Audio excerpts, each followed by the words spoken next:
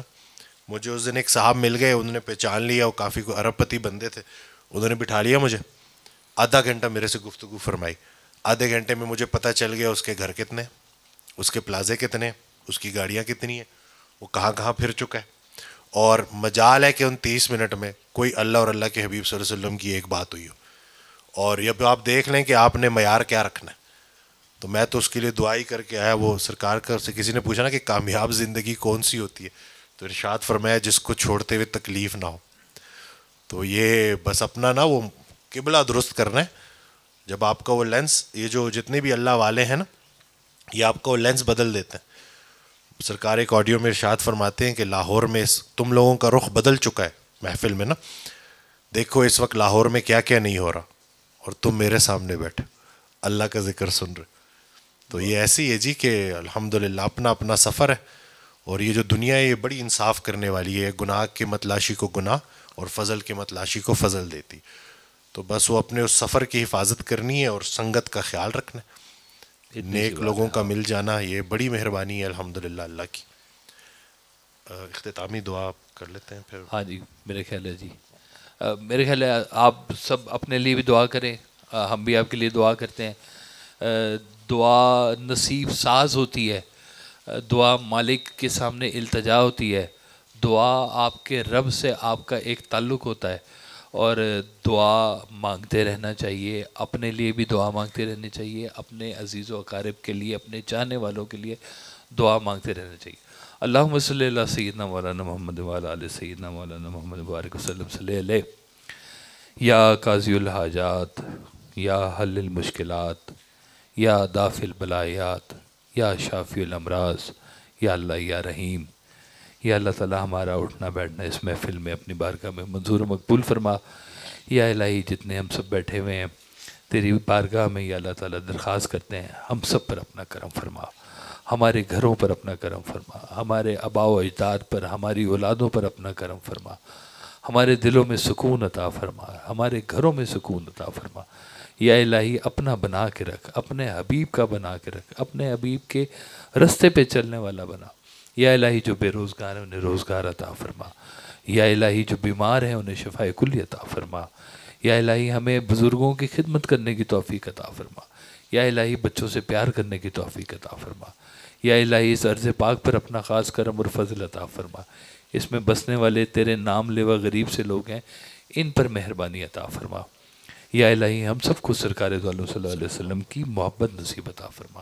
وصلی اللہ تعالیٰ علی خیر خلقہ ونور عرشہ حبیبنا و شفیعنا محمد و آلہ و صحبہ اجمعین برحمتک یا ارحم الراحمین. جزاک اللہ.